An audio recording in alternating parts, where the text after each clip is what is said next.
एक नया ट्रेंड शुरू हो गया है अमीर लोगों के बीच में। ये ट्रेंड ये है कि पहले शादी से पहले बच्चा करो, फिर उसके बाद शादी करो, फिर उसके बाद जमकर शादी करो, भव्य शादी करो, आउटडोर वाली शादी करो, इंडोर वाली शादी करो, ताम झाम करो, दुनिया भर का कर लो। उसके बाद जब बच्चा 3-4 साल 5 साल का हो जाए तो फिर उसके बाद तलाक ले लो और तलाक में आधी से ज़्यादा प्रॉपर्टी पर अपना कब्जा जमा लो।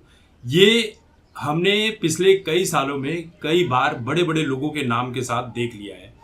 अब इसमें जो नया नाम जुड़ा है वो है हार्दिक पांड्या का। हार्दिक पांड्या की जो पत्नी है या थी नताशा स्टैनकोविक, जो कि एक सर्बियन मॉडल है, ओपन रिलेशनशिप में थी अली गोनी के साथ।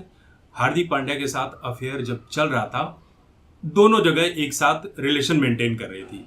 लेकिन जब देखा कि अली गोनी के पास ओके पैसे हैं तो छोड़ दिया, लेकिन हार्दिक पांड्या के पास नेम फेम पैसा सब कुछ है तो शादी कर ली हार्दिक पांड्या से। अब शादी कर ली, 5 साल का बच्चा हो गया।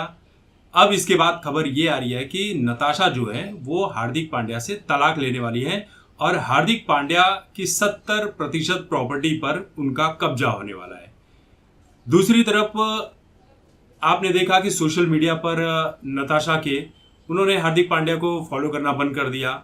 जितनी भी फोटोज थी हार्दिक पांड्या के साथ वो सारी डिलीट कर दी। फिर उसके बाद आईपीएल मैचेस में नहीं दिखाई पड़ी और आईपीएल मैचेस में जितने भी सेलिब्रिटीज आते हैं, जो भी क्रिकेटर्स होते हैं, उनकी पत्नियां उन्हें सपोर्ट करने आती हैं, लेकिन नताशा वहां पर नहीं दिखी। हार्दिक पांड्या का पिछले 1 साल से खराब दौर चल रहा है। पहले वो गुजरात टाइटंस के फाइनल तक पहुंचे लेकिन जीत नहीं सके। फिर उसके बाद वर्ल्ड कप में भी ओके प्रदर्शन रहा, इंजर्ड हो गए, बाहर हो गए।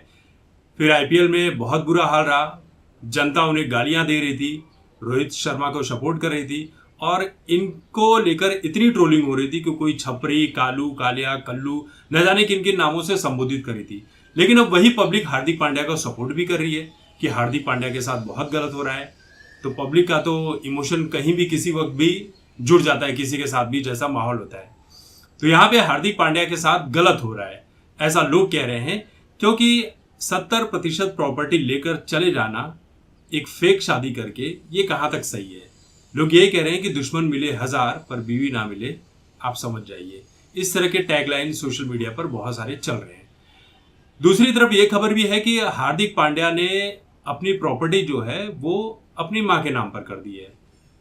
लोग कह रहे थे कि बहुत ही विजनरी है हार्दिक पांड्या, उन्हें पहले से ही पता था कि ऐसा हो सकता है, इसलिए उन्होंने अपनी मां के नाम पर प्रॉपर्टी कर दी है। अब कर दी है तो हार्दिक पांड्या के लिए बहुत खुशी की बात है, और नहीं की है तो 70% प्रॉपर्टी जा सकती है। अब दोनों ही की तरफ से कोई खबर नहीं आई है कि इन दोनों का तलाक हो रहा है, लेकिन सोशल मीडिया में ये चीजें चल रही है।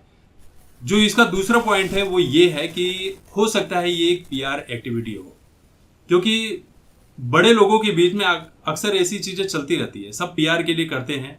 मीडिया में जब हार्दिक पांड्या को इतनी गालियां मिल रही हैं, इतनी ट्रोलिंग हो रही है, हार्दिक पांड्या का करियर पे बन आई है, लोग उन्हें पसंद नहीं कर रहे हैं, तो हो सकता है कि हार्दिक पांड्या और उनकी पत्नी ने मिलकर एक पीआर एक्टिविटी की जैसी साजिश रची हो कि जनता का इमोशन लूट लिया जाए। एक तरफ नताशा को गालियां पड़ेगी, लेकिन हार्दिक पांड्या के लिए लोगों का इमोशन, प्यार सब कुछ जाग जाएगा और फिर हम कह देंगे कि भाई ऐसी तो कोई बात ही नहीं है, मीडिया में सब कुछ गलत खबरें चल रही है। फिर उसके बाद सब कुछ ट्रैक पर आ जाएगा, ऐसा भी हो सकता है। लेकिन अगर पूरी खबरों को मिला जुला कर कहा जाए तो अगर ये खबर सच है तो ये एक तरह का धंधा बन चुका है जो मॉडल्स होती हैं, एक्ट्रेस होती हैं, उनके लिए, कि पहले अमीर लोगों से शादी करो, बाद में उनसे तलाक लेकर उनकी पूरी प्रॉपर्टी पर कब्जा कर लो। इस पूरे विषय पर आपकी जो भी राय है कमेंट करके जरूर बताएं।